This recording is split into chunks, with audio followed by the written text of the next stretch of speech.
los seguidores de la cuenta de Instagram de Arte y Cultura de la Universidad Anáhuac Querétaro. Mi nombre es Juan Pablo Lagunes. Una vez más tengo el gusto de estar aquí en Cultura Compulsiva en compañía del gran Felipe Ríos. ¿Cómo estás, Felipe? Muy bien, encantado de estar contigo después de esa charla de Parásitos, ¿verdad?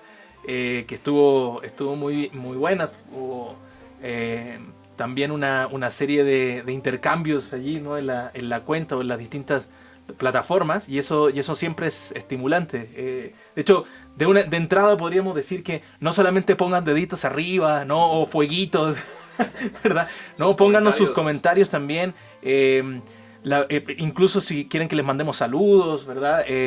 O bien, digamos, hacer en la siguiente grabación una especie de mención, ¿no? a los argumentos que ustedes hagan, por favor, ¿no? La idea justamente con esta cápsula y con todo lo que hace Articultura y Vicerrectoría de Formación Integral y Humanidades es ir generando una comunidad cultural, ¿no?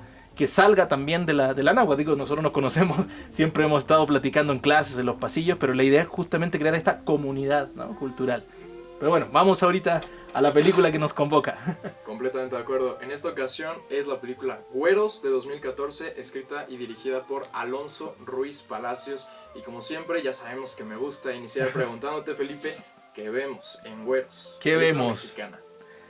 Bueno, la elegimos por ser una película nacional, ¿eh? Pero evitando el chauvinismo, ¿no? No por el hecho de ser mexicana, pues hay que destacarla, ¿eh?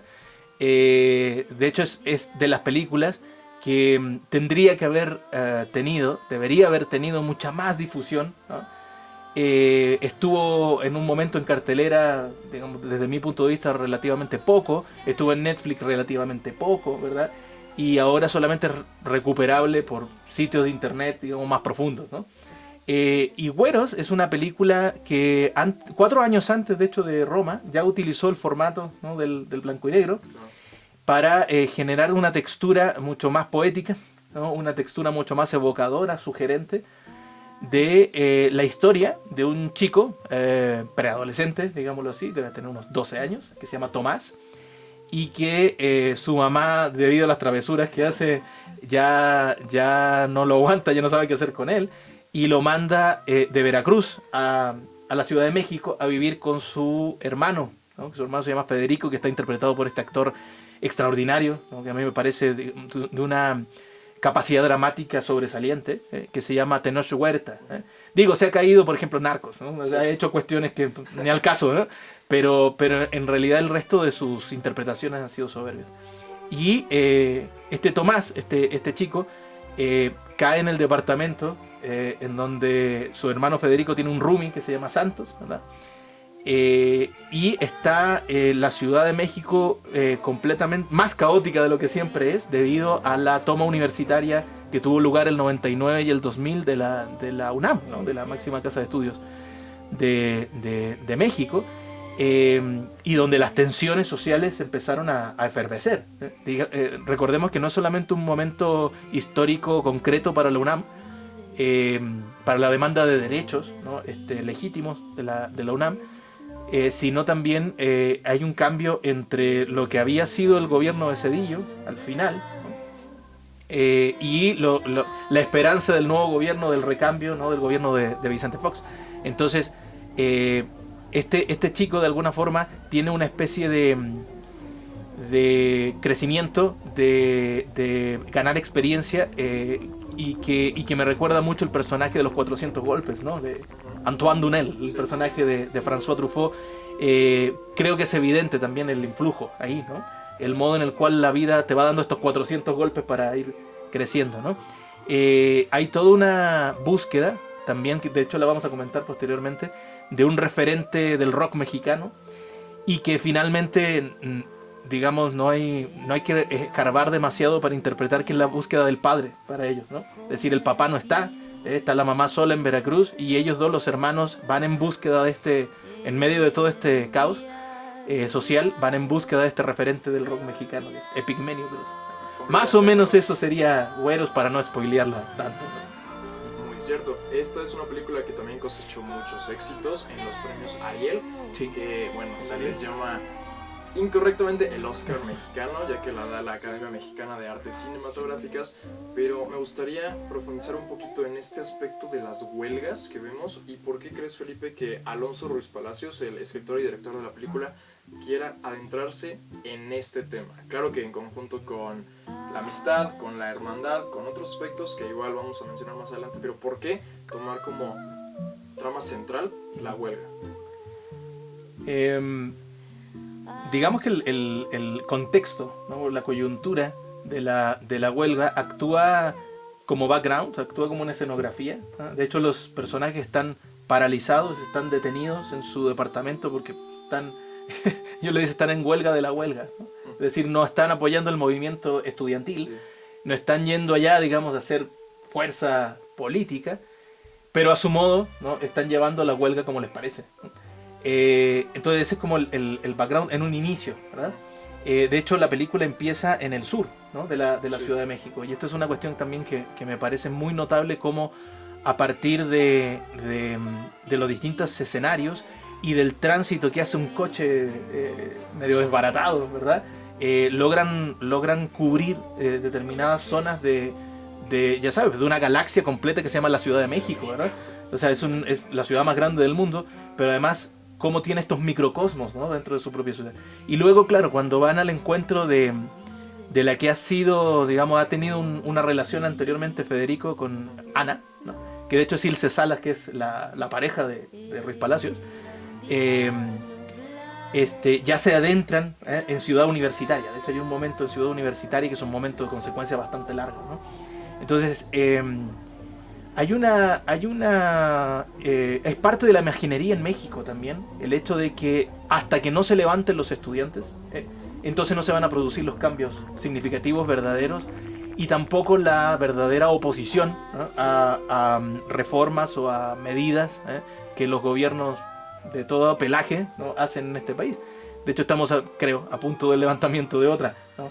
de otro movimiento universitario. Digamos, el movimiento universitario previo al 68 incluso, ¿no? Ha sido fluctuante, ¿no? Pero cuando ruge el tigre, y por eso la idea del tigre, ¿no? De la idea del tigre en la película, estamos hablando, en el contexto de la película, no en otro tipo de discursos, ¿no? Más contemporáneos, para nada. Cuando ruge el tigre universitario, el tigre, digamos, de las demandas honestas, ¿no? De las demandas que tienen en un principio, ¿no? Toda una intención sincera, ¿no? y además tremendamente provechosa. Después a lo mejor se desvían hacia otras intenciones, pero en un momento siempre son honestas, porque además está hecha por jóvenes, ¿no? Sí. Entonces siempre tambalea, ¿no? Siempre tambalea en algunos despachos de Los Pinos, ¿verdad?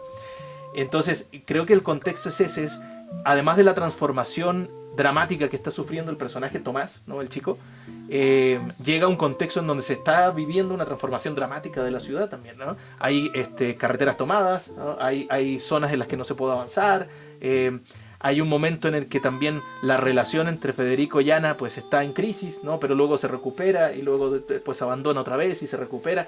Por lo tanto, creo que la efervescencia social como contexto ayuda mucho a como agudizar la crisis de los propios personajes. Completamente de acuerdo. También, a pesar de la gran fotografía en blanco y negro, tenemos que hablar de la palabra que le da título a la película: güeros. En este caso, Tomás, el hermano pequeño, es el güero en esta situación, y da mucha curiosidad cómo su hermano mayor es más morenito, y también cómo el amigo de Santos, muchas gracias. Cómo Santos se ofende y se pone muy mal cuando le dicen güero. Así que, Felipe, quería preguntarte ¿por qué? ¿Qué significa esta palabra en esta película?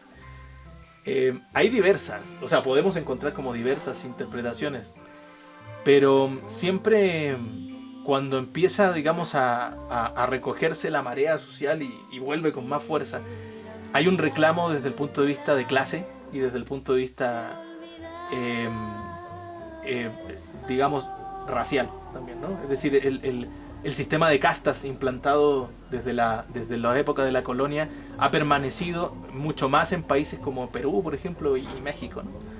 Y obviamente la diferencia con determinados vocablos que están cargados, ¿no?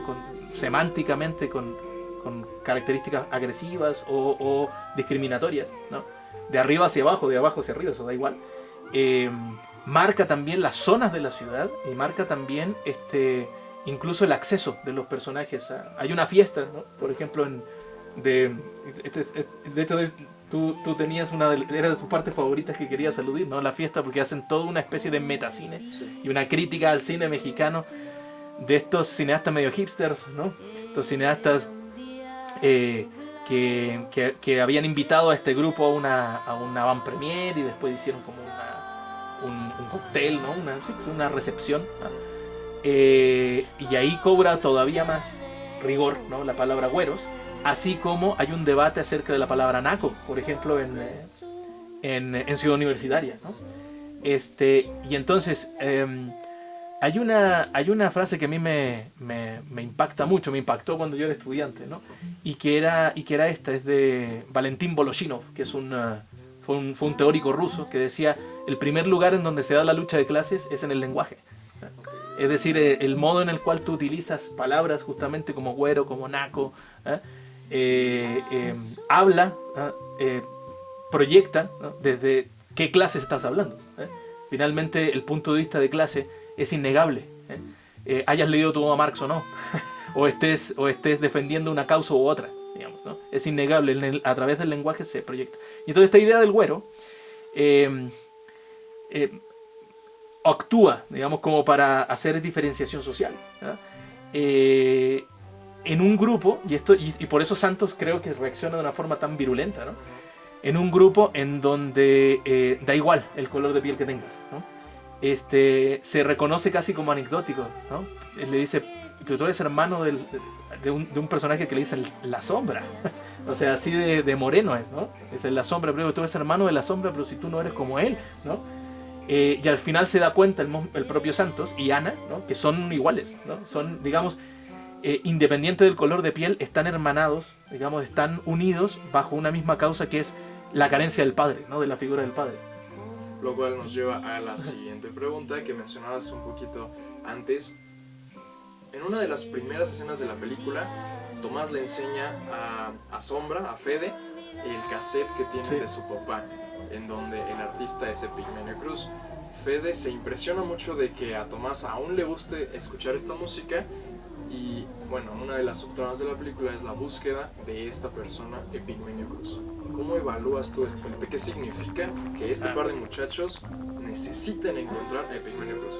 Sobre todo Tomás, ¿no? Parece como su motivación como personaje es esa, es buscar una antigua leyenda del rock mexicano que actuó en Avándaro. Pensemos que Avándaro fue el Woodstock, para acá, en donde de hecho se hacen conocidos una banda que se llama Three Souls of My Mind, que después fue el Tri. Y otro, Rodrigo González, por ejemplo, ¿no? Que le dicen el profeta del nopal, Rodrigo González y tantos otros, la revolución de Emiliano Zapata, ¿no? Por ejemplo, todas esas bandas están inmortalizadas, están convertidas a nivel de leyenda en la película, ¿no? Y Epigmenio Cruz se supone que, bueno, es un rockero inventado, que el papá de ellos pues lo escuchaba, y al parecer era un sujeto que estaba destinado a ser el Bob Dylan mexicano, ¿no? De hecho, en varios momentos dice, lo escuchó Bob Dylan y lloró, ¿no? El hombre quiso llorar a Bob Dylan, el rockero quiso llorar a Bob Dylan. Y bueno, lo único que les ha quedado del papá, además de ciertos recuerdos más borrosos, es una cassette, ¿no? Una cinta. La idea de la cinta, nunca nosotros como espectadores escuchamos, de hecho, la música, ¿no? De Epigmenio Cruz. Cuando Tomás lo pone en el Walkman, ¿no? Lo que escuchamos es cómo rueda la cinta, ¿no? El sonido de cómo gira, digamos, la cinta, pero no escuchamos sus canciones. Y esta idea de la omisión, esta idea de dejarlo de forma elíptica, creo que lo convierte más, ¿no? En mito, porque te puedes imaginar qué versos, ¿no? y qué potencia de música pudo haber sido. Entonces, claro, simbólicamente la idea es reconstruir al padre, ¿no? Al padre que o se murió o los dejó, en fin, no sé, nunca queda muy claro, ¿no? Pero que pero que esa reconstrucción del padre para la vida de ellos y para todas las vidas es importante. Llega un momento en el que a lo mejor puedes transitar sin figura del padre, pero después, por lo menos simbólicamente, te la tienes que construir. Esa es la idea. Y entonces, para Tomás, a través del encuentro con Federico, que es su hermano mayor, que está en la universidad, que está haciendo una tesis, por muy, digamos, peregrina que sea esa tesis, tiene al principio una figura la posibilidad de admirar una figura, ¿no?, mayor. Y luego ya cuando encuentran a Epigmenio Cruz, acabado, ¿no? Es un Epigmenio Cruz, digamos, que es la pura sombra de lo que fue en una pulquería, ¿no? Haciendo dibujitos.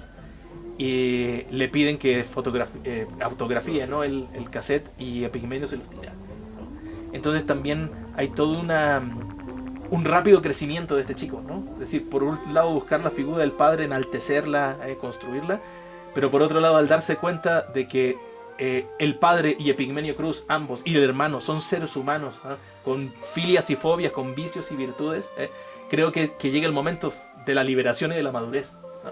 Hay un momento en el cual ya en la vida de las personas dejas de perseguir ídolos, dejas de perseguir figuras a las que parecerte y empiezas a ser tú mismo, ¿no? Y creo que eso le pasa al final de la película a Tomás, ¿no? Completamente de acuerdo. Y lamentablemente ha sido... Ya se nos quedaron también 1500 cosas que comentar, pero bueno, así es. Pero no podemos dejar de recomendarles que vean Güeros, película de 2014, muy galardonada, escrita y dirigida por Alonso Ruiz Palacios, protagonizada por Tenoch Huerta, Ilse Salas, y un elenco muy interesante que esperamos ver en muchos otros proyectos mexicanos. Como dice Felipe, no les recomendamos esta película solo por ser cine mexicano, que obviamente nos sobra una buena dosis de cine mexicano, pero estamos recomendando Güeros por la calidad de película que es, ¿no? Por el contexto, por la ejecución, y además, pues tal cual, la fotografía, el guión a mí me parece muy bueno. Sí, extraordinario.